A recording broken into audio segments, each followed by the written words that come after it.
Hello everyone, how are you guys doing? Hope everything is fine wherever you are. This is Spanish Grandmaster Pepe Cuenca, and I welcome you to this class, Insane in the Endgame. So first of all, please let me know if everything is fine regarding audio, so you can hear me, you can listen to me, and then we are ready to start the class. So I see already some people in the chat out there. In the YouTube channel, Dan, Sridhar, and some people are joining. So just let me know that you can hear me. Sounds great. Okay, thanks a lot. So what are we gonna do today? Well, we're gonna check some artistic endgames from Gurgenidze, Georgian composer, and Reti. And if we have time, we're gonna check the game between Carlsen and Levon Aronian from Norway Chess, where we can actually find as well a really interesting endgame. And this game means a lot because actually it's the first loss for Magnus Carlsen in 3 years with the white pieces. So pretty amazing. And this was achieved by Levon Aronian, super grandmaster from Armenia. Oh, people from Brazil here too. So from everywhere, this is nice. So the first endgame is one of my favorites. This is a composition from Gurgenidze where white to play.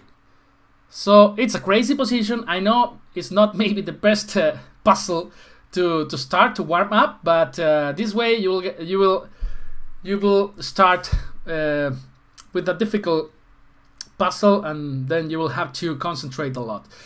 So white to move, I mean, if we promote, somehow we have to promote that pawn, right? Otherwise, I mean, black is two pieces up, so we are in real trouble, right?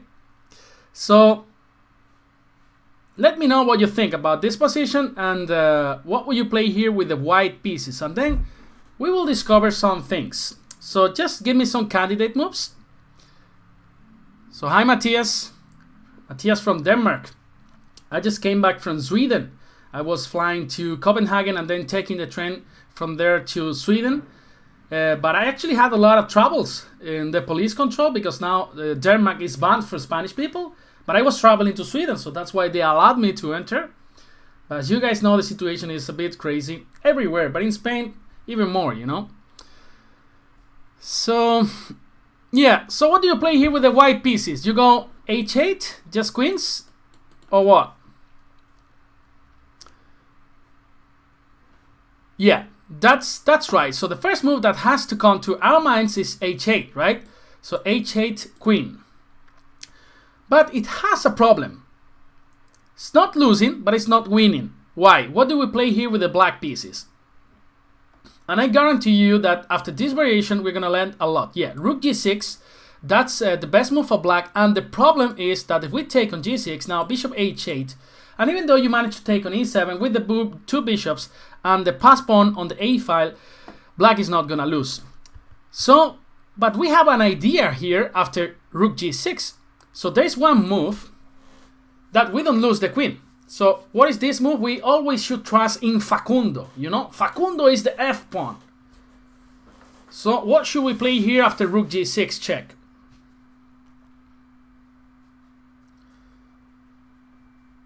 There's only one move to play here with the white pieces. That's right, Dan. That's right, Pushkarach. Tough name for me. Ivan, that's great. f6.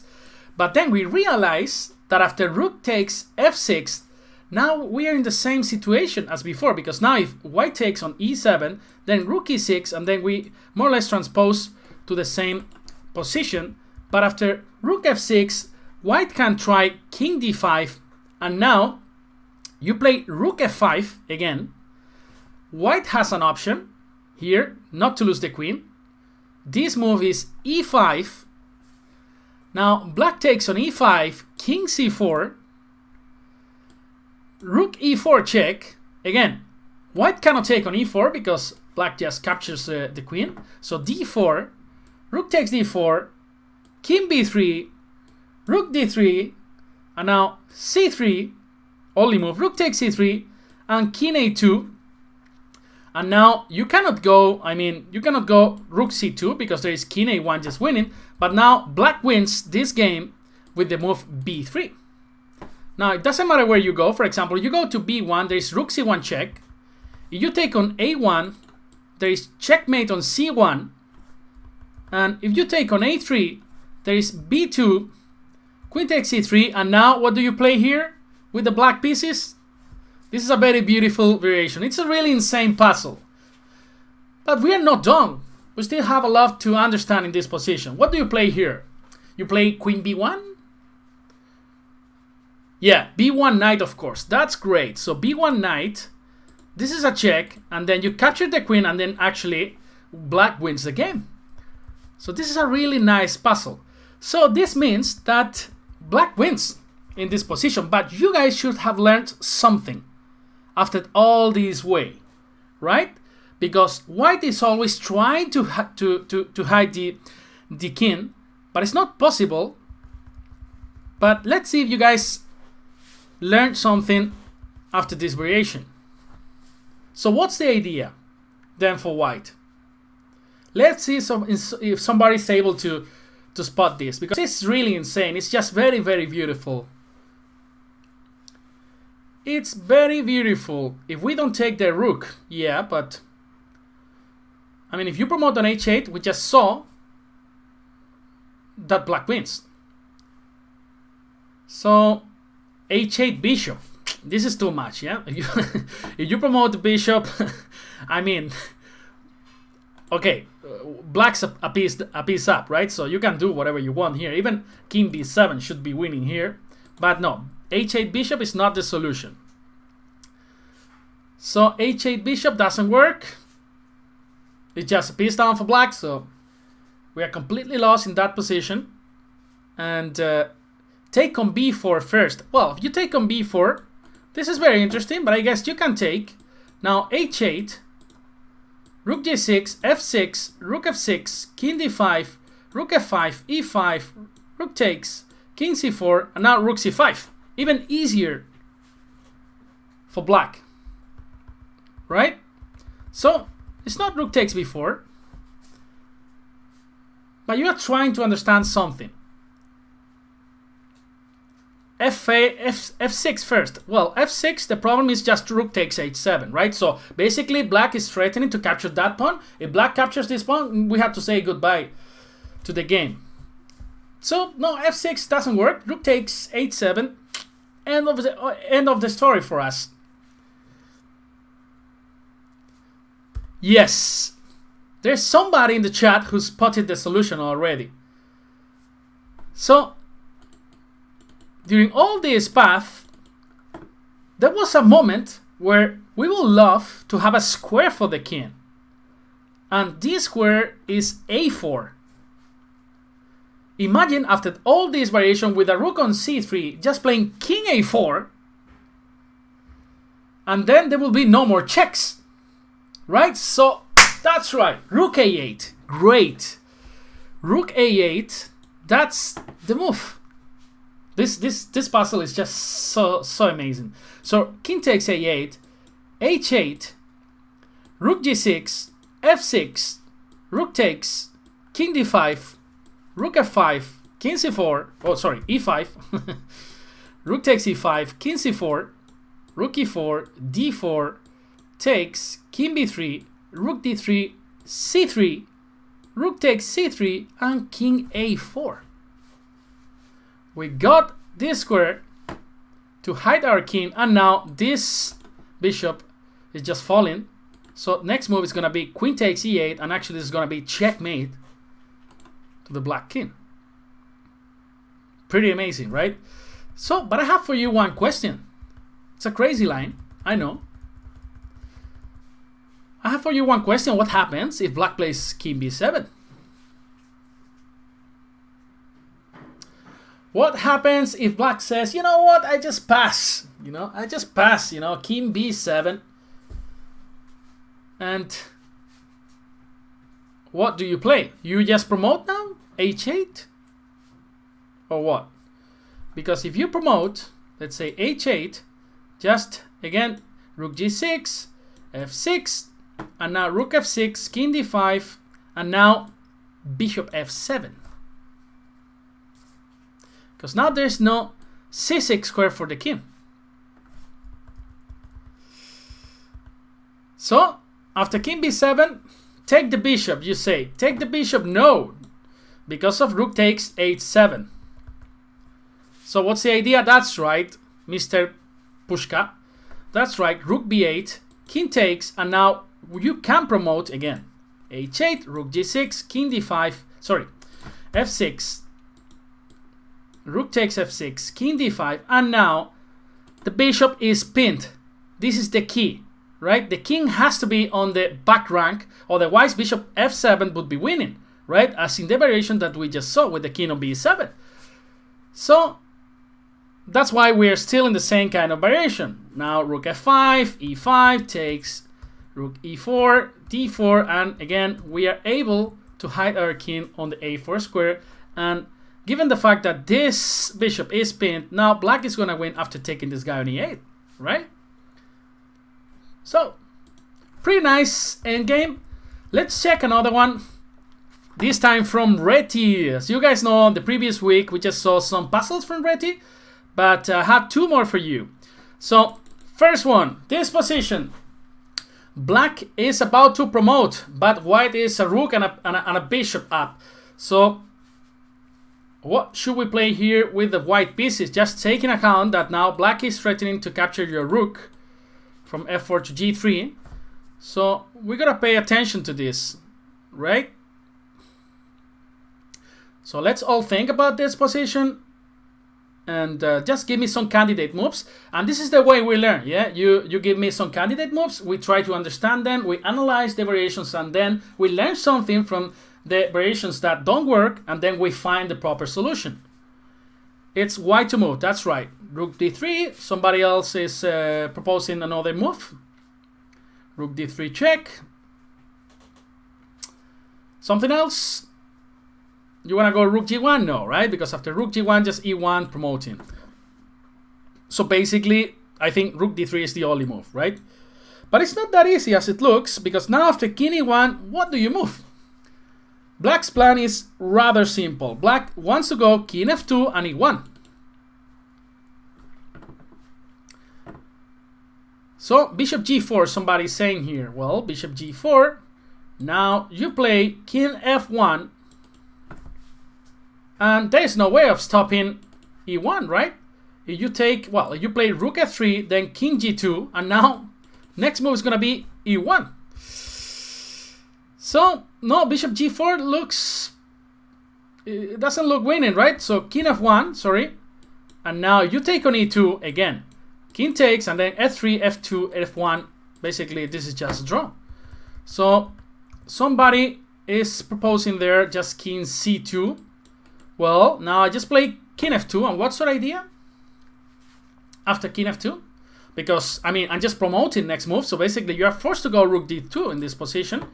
And now I just go f3. Basically, you have no moves. For example, you go king d3, I just go king g3. And next move, e1. You're forced to take actually on e2. So king c2 doesn't work. So we set rook d3, king e1, and now it's white to move. So king c2 doesn't work, bishop g4 doesn't work. This is another beautiful puzzle, yeah? It took me like 20 minutes to solve it, you know? Because whenever I bring you a class, guys, so I prefer just to do it on my own, so I can try to explain you better the lines, right? Not only with the computer, it's too boring, yeah? It's just so much happiness when you solve a puzzle, yeah? In the real chessboard. So somebody is proposing rook f3. You got more ideas or not? Rook f3. Okay, rook f3 is the move here. So you're stopping king f2. But now there are different questions. So what happens? We have to analyze what happens if black plays king d1 or king d2. Basically, these are the only legal moves for white in this position, for black in this position, sorry.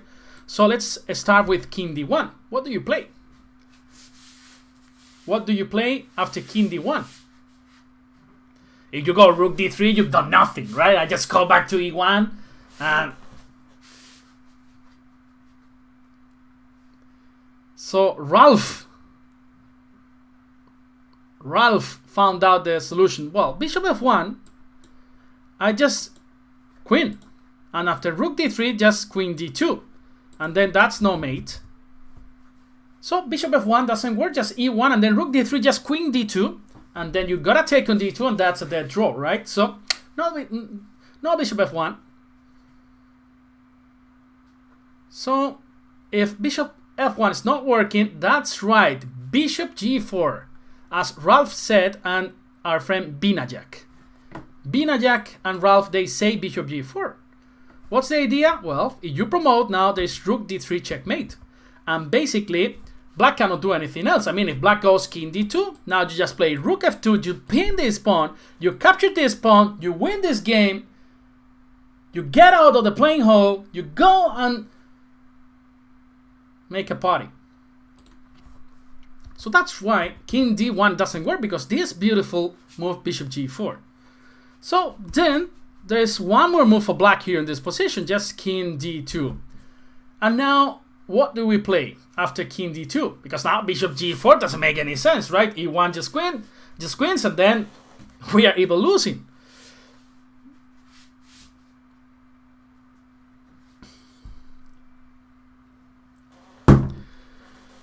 Okay, so Arthur proposes one great move. Yeah, now bishop f1. That's right, guys. Because now, if black promotes with e1, then rook d3 is just checkmate. And if black takes on f1, rook takes f1, king e3, king c2, f3, and now you give me one more move here for white. Still not that easy, this position. So Mr. Safentu is asking what happens after rook takes f4. Sorry, rook f3, king d2, rook f4, I just queened, yeah? So bishop f1, we are in this position, king c2, f3, and now king d1. You sure about this? Dan, Frode, Binajak, Arthur, Prahal. Are you sure about this move? King d1, everybody's saying king d1. We were all making a party, guys, after your win, you know? Now we cannot celebrate, you know? This just happens to me so much times, you know? I mean, so many times. I was about to win the Spanish national championship, like in 2 clear occasions. I was leading in the last round, and then my friends had prepared me a nice party in my hometown with a VIP room in some discotheque, and then I managed to lose all those 2 games, and then there was no party, you know? So here there's no party after your king d1. King d1 is a blunder. Because now f2, and what do you play? You cannot move the king because of king e2. If you move the rook, there is king f3, and then next move king g2, attacking the rook. You go rook f1, I just go back to e3. I don't go to g2, of course, because there is king e2, and then black loses the pawn. But then just go back to e3, and then this is a draw, incredibly. So king d1 is a blunder, actually. So no king d1. So instead we play, what do we play instead? I like draws. Yeah, not that easy. Rook e1, that's great, guys. Rook e1, this is just the solution. Yeah, and after king f4, we just bring the king. Now f2, rook f1, king f3, and now we play king d2. This is a different story, because now the rook is not on h1. And if black goes, let's say king f2, we just bring the king, right? King d2, let's say king g3, and now king e3, f2, we just pin the pawn with rook e2. Okay, so last puzzle before we check Magnus Carlsen versus Levon Aronian game. So this endgame is a well-known endgame. This is another composition by Reti. So black is going in this direction, right? And now it's white to move, of course, otherwise black will capture the rook, yeah? So now we have 3 options. Rook d3, rook d1, and rook d2, sorry. Rook d3, rook d2, and rook d1. Rook d2. So, where would you go? Rook d2 to lose a tempo, are you sure? You don't want to prefer to be far away from the king? Hello to the people that are coming from the Chess24 site as well. You guys can write in the chat and also paying attention to you guys. So, Rook d1, Rook d2, Rook d3 is not the best idea, right? Because now King e4 just wins the tempo. So let's try to understand what happens. For those who said Rook d1, which are some people actually, again, blunder. Rook d1, it's a big blunder, but it's a tough puzzle, yeah? So let's try to understand why. Because now black plays d4, and now what do you want to play with the white pieces? I guess you want to play King d7, right? But then black doesn't go King e4, of course, because after King e4, just King c6, d3, King c5, King e3, King c4, d2, King c3, and white grabs the pawn. But instead, after King d5, after King d7, black goes King d5, opposition. Opposition is so important. You can tell that to Alireza Firuza, right? He lost a very, easy endgame for him, actually, against Magnus Carlsen. Opposition is a very important concept, right? Of course, he was shaking because he was low on time, you know, and this can happen to anyone. And it's so easy to talk from outside the board, right? So always with the deepest respect to the players. But indeed, he just lost a very easy endgame against Magnus Carlsen in Norway Chess. So King d7, and now if you go King c7, you still keep the opposition with King c5, and there's no way that white can make any progress. Now if white goes King b7, now you can go King c4, because white's idea is to put pressure on this pawn from the other side. And same applies if white goes King e7, you go King e5, King f7, now you can go King e4, because this king must put pressure on this pawn from this side. Alright? So that's why what we do is we just lose a tempo with Rook d2, and after d4, what do we play? Okay, Jonas gave me one move here. Somebody else? That's right, it's just a waiting move. Now Rook d1, that's right. That's great. So now we got the opposition. So after King d5, King d7, and now there's no way that black can stop either King c6 or King e6. After King e5, King c6. After King c5, King e6. And then we are able to put pressure on the d4 pawn. And now if black goes King c4, where do you go? To c6 or to e6? Don't blunder here, yeah? So now where do we go after King c4? Or King d6? e6 or d6, both of them work. The idea is to put pressure from this side of the board. Don't go to c6, otherwise we just draw the game again. King c6 is just a dead draw. Okay, so King d6 or King e6, doesn't matter. d3 and now King e5, that's the idea.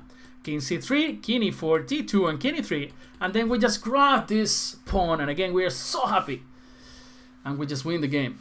Okay guys, so these were the 3 puzzles that I had ready for this class. I think they're quite nice. So for the next Insane in the Endgame class, we can actually check mode like this. I will prepare some nice puzzles for the next class. But now, we're gonna check Magnus Carlsen game versus Levon Aronian from Norway Chess, because the endgame is also quite interesting. And this is a very, very important game. Because you know how much time Magnus Carlsen was without losing a single game with the white pieces? You guys know about the streak, right? 125 games without losing, almost, I think 800 days or something.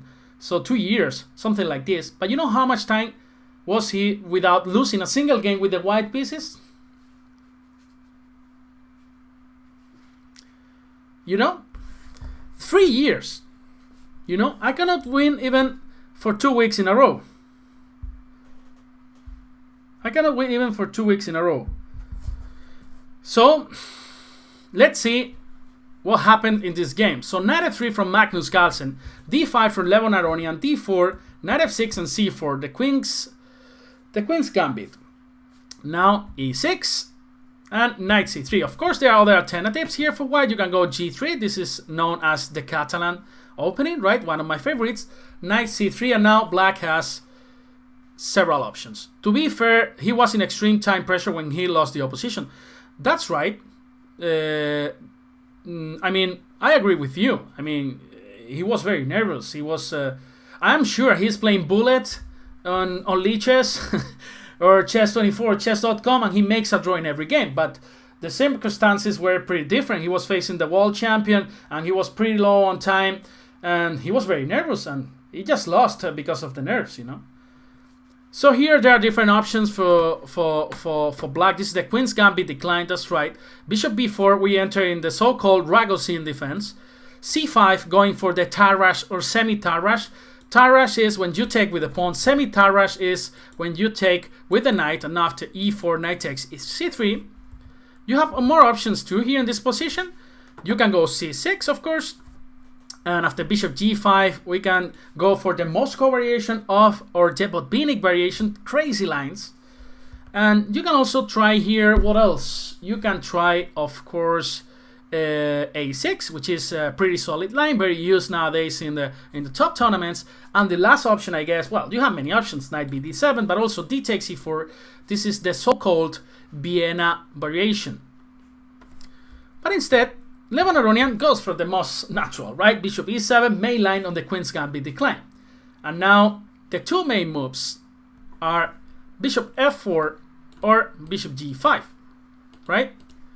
So you wanna keep this bishop out of the pawn chain. So that's why, I mean, before you play e3, you develop this bishop so this bishop can hope for a better life, right? So c takes d5 instead from Magnus Carlsen. This is not the main line, but he went for this. C takes d5, e takes d5, and now bishop f4. Okay, so Levon goes for c6. Normally, black reinforces the center with this move, c6, so d5 is not suffering anymore. And now queen c2 from Magnus Carlsen. What do you think is the idea behind queen c2? Exactly, Carlsbad structure. So what do you think is the idea behind queen c2? Why white goes for queen c2 instead of e3? What's the worst piece for black in this position too? Normally it's the bishop on c8 because it doesn't enjoy proper diagonals, right? Maybe long castle, that's a nice idea. But there is another idea behind queen c2. It's even easier. Stop bishop f5. You are more than right, Akash. Because the best square for this bishop is f5 by far. On g4 can be hit by a knight on e5. So basically, white improves the knight by winning a tempo. But f5 is nice. You cannot go bishop f5 straight away because of queen b3, and now b7 suffers a lot, right? So that's why black goes c6, and now let's say if you go e3, then bishop f5. Now black is ready to meet queen b3 with queen b6. d5 is well protected, so there's no problem for black in this position. So that's right. Queen c2 is normally played to stop bishop f5. But let's say you wanna insist. So how do we insist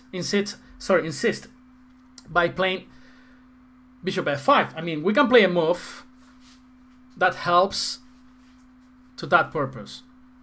So what do we play here with the black pieces, guys? That's right, g6. Now this is why all the moves behind theory, they have a meaning, right? g6, it looks like it weakens the king side, right? Because now h6 and f6 are weaknesses, right? But black wants to go bishop f5.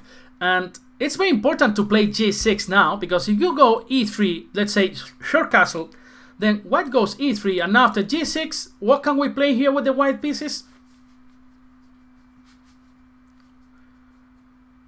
Yeah, exactly. When you play g6, then the dark squares are pretty weak, right?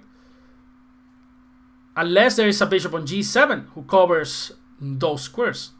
That's right. So bishop d3 and now bishop f5 is just not possible, and this is this is known as a better position for white, right? So that's why you gotta play g6 immediately. So this is what Levon Aronian did, and Magnus Carlsen went for e3. Now bishop f5 anyway, and bishop d3 from Magnus Carlsen. Bishop takes d3, queen takes e3, and knight b to d7 from Levon Aronian. So I want to ask you guys, what do you think that are the most typical plans for white in this position?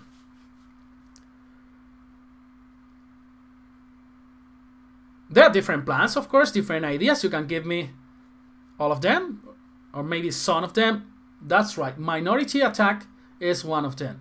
What's the minority attack? Well, when there are 4 pawns here, and you got 3, you can start trying an attack on the queen side, and this is why it's called minority attack. Just because black has more pawns, you know. It's nothing subtle, it's nothing special. That's right. So one of the plans is just to bring this pawn to b5. This can be done by playing rook b1. If black stops that by playing a5, you can try a3, b4, and b5. And what do you achieve by playing b5? Well, if black takes on b5, then d5 is gonna be weak in the long term, right? You can put a lot of pressure on this guy by bringing a queen to b3 in the future. And if black doesn't take on c6, you're gonna take on c6 with the white pieces, and after b takes c6, c6 is gonna become a weakness, as somebody's saying there in the chat. Exactly, done. c6 can be easily attacked in the future by doubling rooks on the c5, and also c5 becomes a weak square. For example, maneuvers like knight a4 and knight c5 are very interesting in these kind of positions, right? What else can we play here with the white pieces? Well, of course, you can try to go for some e4 ideas, as somebody said. And Magnus Carlsen here played extremely aggressive with the move h4. I couldn't believe when I was watching this game. I was actually doing commentary for Norway Chess in Spanish. And h4, really aggressive. Maybe trying to go for long castle in some position. Also intending to go for h5. And what about exploiting kingside weakness? That's right, this is what Magnus Carlsen tried to do in this game. He went for h4. And Magnus Carlsen, I mean, he was already, he already won the tournament by this point because he had enough advantage. So probably he wanted to have some fun in the last game against Levon Aronian. I don't know if you guys have seen the interview from Levon Aronian. Now, of course, Armenia and Azerbaijan are in a very tough conflict, so maybe not the best time for Levon to play chess. So, but he actually played a fantastic game and a fantastic tournament. Actually, he's now again back in the, I think it's number 6 in the world. Let me just check, guys. So in this beautiful website, 2700chess.com. Yeah, so Levon Aronian is now current number 6 in the world with a rating of 2781, increasing 14 points. So pretty nice. And you know, after all bad things that have happened to him in the last months, I mean, I was happy to see him just playing a great tournament. So h4. So what do you play now with the black pieces? Is h5 a threat? You want to stop h5 by playing h5 yourself, or h6, or do you just want to pass and you just go short castle or any other move? What would you play here with the black pieces?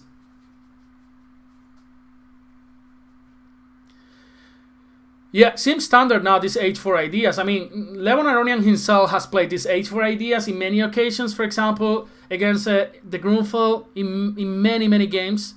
You go h5. Well, I'm not so sure about this h5 move.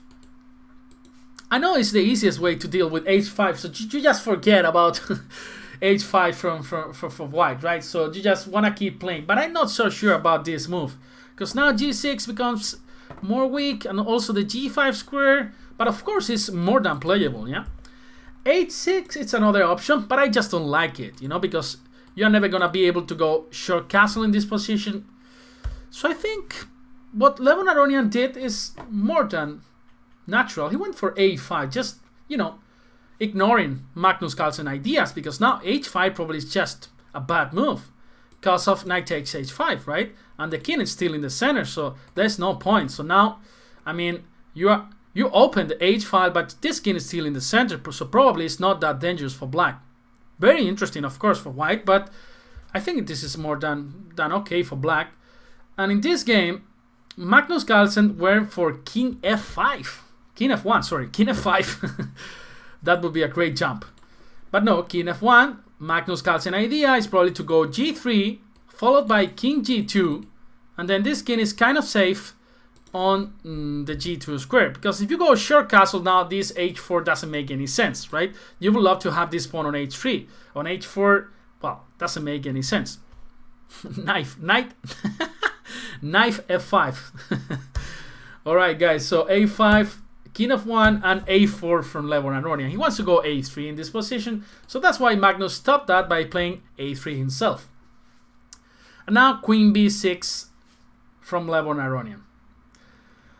What do you play here with the white pieces? This is an important question right now, I think.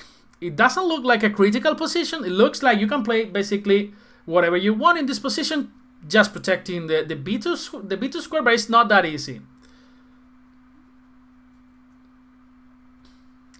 Well, the idea with a5 is just to grab some space on the queen side and also provoke this a3 by Magnus Carlsen. Now the b3 square is going to be important, as you're going to see in this game. So, what do you play now? Well, you got two options, or yeah, two decent options.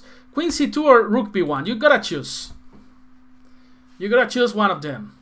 Who votes for queen c2? Who votes for rook b1? Whoa! So, queen c2. Why? Rook b1 blunders a pawn. No, you don't blunder anything because bishop a3 is just not possible. The rook on b1 is well protected from these two pieces. So queen c2, but there's a reason behind that. Why to play queen c2? Knight d1 is too passive. Oh, I just showed it. Yeah, knight d1 is too passive, right? You don't want to move this knight to d1. Knight is controlling e4. Fantastic squares. Also putting pressure on a4. The problem with rook b1 is queen a6. Because now the endgame is more than fine for black. Remember that white was trying to put some pressure here, trying to attack black's king. Now there's no attack without queens. And black is perfectly fine after trading queens.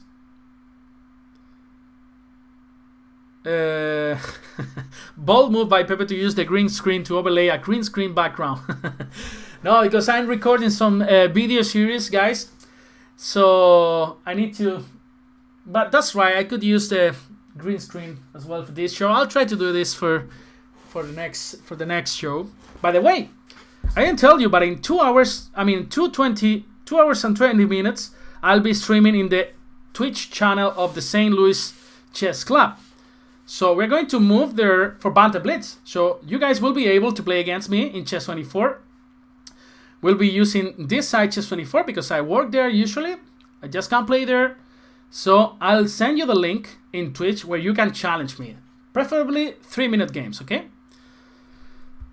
Alright, so queen c2 from Magnus Carlsen. He doesn't want to trade queens. And now Levon Aronian finally decides to go for h5, which I'm not so sure. But okay, of course, as I was telling you before, this is completely understandable, right? So bishop g5 from Magnus Carlsen. Short castle.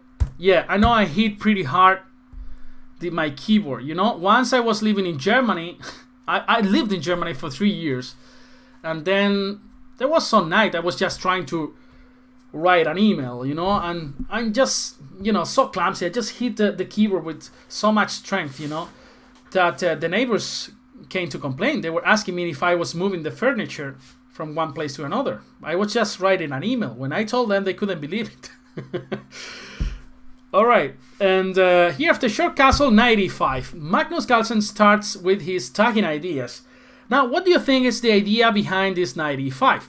Well, first of all, you want to trade on d7 and then take on e7.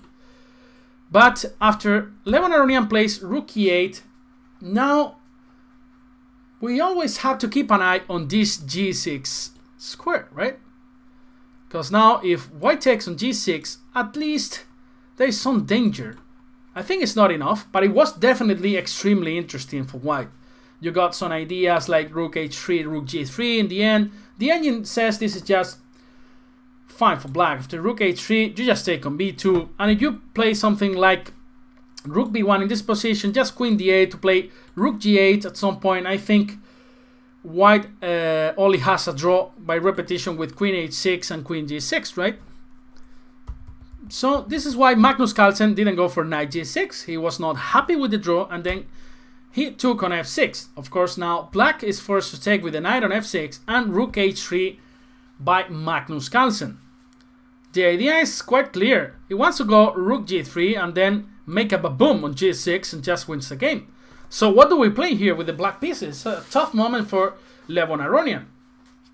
What are your candidate moves? Yeah, f3, g4, probably that's pretty slow. But definitely it's an idea too. Just to open some files on the king side, right? King h7. King h7, you just blundered your f7 pawn, right? Knight e4, that's an idea, definitely. And what else? King h7, just this pawn is hanging, so you cannot go for this. I understand you want to protect g6, but then f7 is also a key square, a focal point. King g7, not so sure about this move, because after rook g3, now even rook takes g6 is actually a threat. Rook g6, pawn takes, queen takes, and then mate on f7, or yeah, on f7 with the queen or with the knight, depending where you go. So tough moment for Levon Aronian, but he solved it pretty good actually with the move queen b3. Again, if you go bishop d6, well, now the sacrifice is very interesting. Takes, and this knight is just hanging on f6 right now, so that's why bishop d6 may not be the best idea in this position. Knight e4, this is the other move that you guys suggested. It's interesting, but now rook f3 is very annoying, because again, pressure on f7, pressure. You go rook f8, there's knight d7, fork, bye, sayonara, baby. So the best move was queen b3, and this is what Levon Aronian did. Of course, Magnus doesn't want to trade queens, so he goes for queen b1, keeping an eye on this g6 square, and also intend to go now rook g3. So what do we play again? Now it's another important moment for black. What's up, Marcos? How are you doing? All cool? Where are you, Pepe? I am in Ibiza right now. It's a beautiful island in the east of Spain. And just moved here when the pandemic started. It's a nice place for summer and also to work, you know. So, just here. My next tournament will be like the 31st of this month. So, in 11 days, actually, it will be a rapid tournament. So, I'm so looking forward to play a real OTB chess tournament, right? So, what do we play here with the black pieces again? You saw the idea before, but now it's the right moment to go for this idea. I'm telling you, you saw this idea before. So, any ideas, guys? Any candidate moves?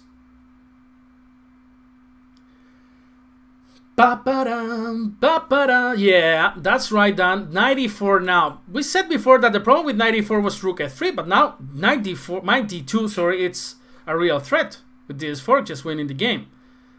So this is what Levon Aronian played. Yeah, moves like b5, this doesn't help to your position, because now after rook g3, it's really tough to stop like these ideas, this sacrificing ideas on g6, right? So b5 doesn't improve your position. You gotta act quickly, and this is what Levon Aronian did, knight e4. So now the queen on b1 is not attacking g6 anymore, and after knight e4, then Magnus took on e4, d takes e4, and queen takes e4. Another important moment. Sorry. So what do we play here? you have to take in account that white is a pawn up right now. So bishop f8, it's an option, interesting option. Yeah, definitely is a decent move. More ideas. I mean, this knight is extremely annoying, right? So we want to kick this knight, or at least eliminate it from the board. So how do we do this? Bishop f6. This is another idea. That's right. And the move that Levon Aronian did, which is bishop d6. The idea is just to take on e5. And white has also to remember that the b2 pawn is under attack, right? So bishop d6, bishop f6. Same idea, just to take this knight on e5, and then the king will be more safe on g8, right? Only two heavy pieces attacking this king. So in the case that white takes on g6, at some point he will have only a draw, right? If the knight disappears from e5, right? So bishop d6, and now white goes rook g3, and bishop takes e5, pawn takes e5, and now what do you play with the black pieces? Now Levon Aronian didn't want to draw, because now after the move queen takes b2 from Levon, Magnus can always take a draw with taking on g6 and then perpetual check, right? So, but Levon Aronian didn't want to take a draw, so he went for a better line. And from here he put a lot of pressure on Magnus Carlsen's position. What's the move then? There's just a simple way to take the pawn on e5, right? Just go for it. Forcing moves, captures, checks, and threats. With this, you will solve a lot of positions. Bishop f5, queen b5 check. That's right, queen b5 check, and then you capture this pawn on e5. So king g1, rook takes e5. Now black has taken this pawn on e5, and then black is a little bit better. Why? Because now the attack has disappeared against the black's king, and then your structure is better. The rook on g3 is basically doing nothing. It's like watching a movie on the cinema. This rook should be on d1, right, or something. But on g3 is basically attacking g6, but only with two pieces. It's not gonna be enough to create any kind of trouble to black's king. So queen d4 was played by Carlsen, and now rook d5, queen f6, rook f5, queen d4, and Magnus was more than happy with the draw. So after rook d5, I'm 100% sure that Magnus Carlsen would have gone for this queen f6, just aiming to go for triple repetition. But Levon Aronian plays queen e2, putting pressure on f2. And white plays e4. So now it's your turn. Where do you go with the rook? Rook a5? Well, rook a5, pretty strange square for the rook. You normally want to go to open files, right? Where you can have some targets. So where do we go with the rook right now? Follow the leader, follow the leader, follow the leader, follow the leader. Exactly done. So rook b5. That's a better square because b2 is under attack. So Magnus tries to protect this pawn, and then he plays passively with the move rook b1 and queen c2 by Levon Aronian, forcing white to play queen d3. And now queen takes d3, sorry, rook c5, queen takes, rook takes, and then we reach this endgame where, of course, if there's somebody who's better in this position, it has to be black, because black has this nice rook on the 7th rank, but still Magnus has a lot of drawing chances in this position, and then he wants to exchange some pawns by playing b3, also freeing this rook, who was very passive, now aiming to put some pressure on the b file. But Levon Aronian says, you know what, I just don't care, I'm just gonna play b5. So now after taking on a4, you're not hitting anything on this file. Rook d3 by Magnus Carlsen, a takes b3, rook takes b3, rook a4 from Levon Aronian, hitting this guy on e4, and I think Magnus makes a mistake.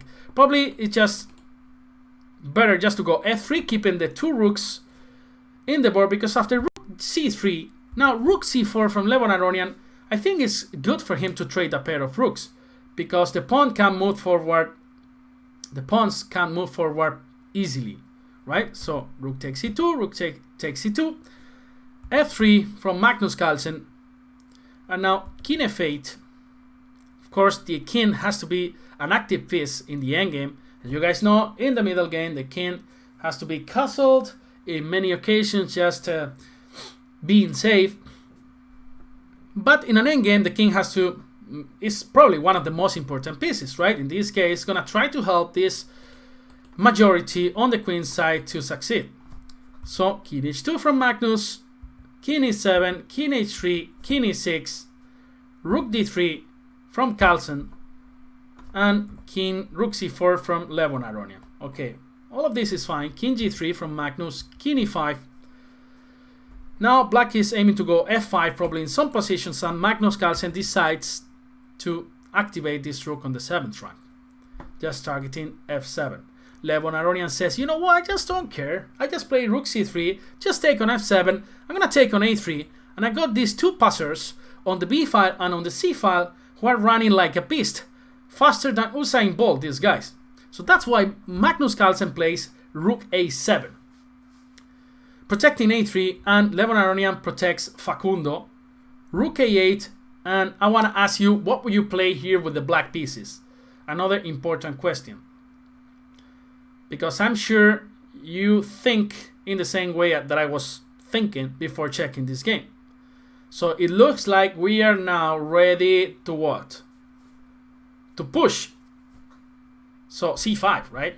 Well, king d4 is a natural move, and it's a great move, but c5 looks very natural too. But the problem with c5 is rook d8, and now it's gonna be tough for black to push these guys, because you cannot take on a3 because rook d5 and rook c5 probably a draw, and you cannot move the rook. And next move is gonna be rook d5, and looks like very tough for black to push those pawns on the queen side. So rook endgames extremely difficult to understand. So this is why Levon Aronian went for king d6. Just he wants to go to c7 and then be happy and push the pawns on the queen side. Rook b3 was better according to the engines, but of course this is a very strange move in this position. So king d6, king f4 from Magnus. Now he's got some chances again. He wants to play g4 and then also try to use his majority on the king side.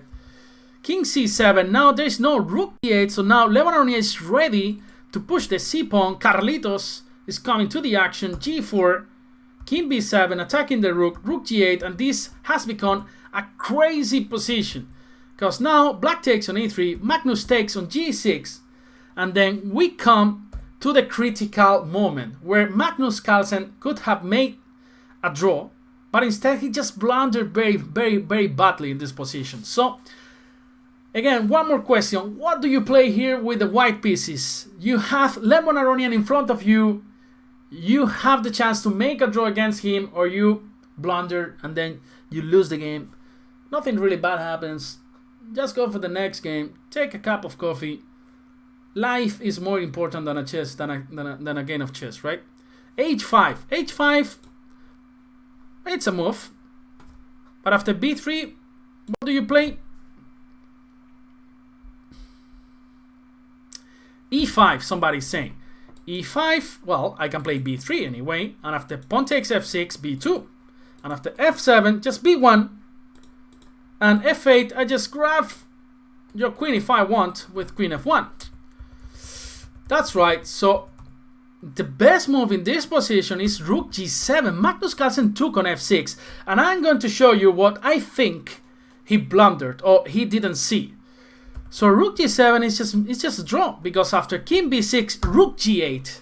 That's the idea, just to go to the background to give some checks. So for example, rook a7, if you now try to cover your king by rook b7, the king actually arrives. King e3, and then this is actually winning for white. So black cannot do this. But instead, Magnus Carlsen just took on f6. Let's continue the line. So b3, rook f7, king b6, rook f8 from Magnus Carlsen, now rook a7. Fantastic move from Levon Aronian. So rook b8, rook b7, and rook d8. And what do you play here with the black pieces? Still not easy. Another critical moment in the game.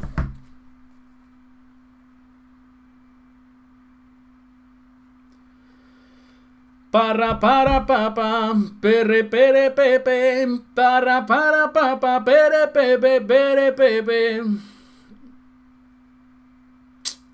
So, give me a move for black.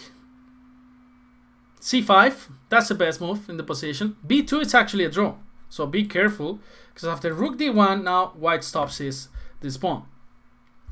So C5, you're gonna attack with the two passers, and now what I think, well, I think Magnus thought this was a draw after this following line, king e3, c4, and rook d1. Probably the first glance he thought that king d2 was drawing, but after b2, king c2, now there is a winning move for black. Did you see this? Do you see this move?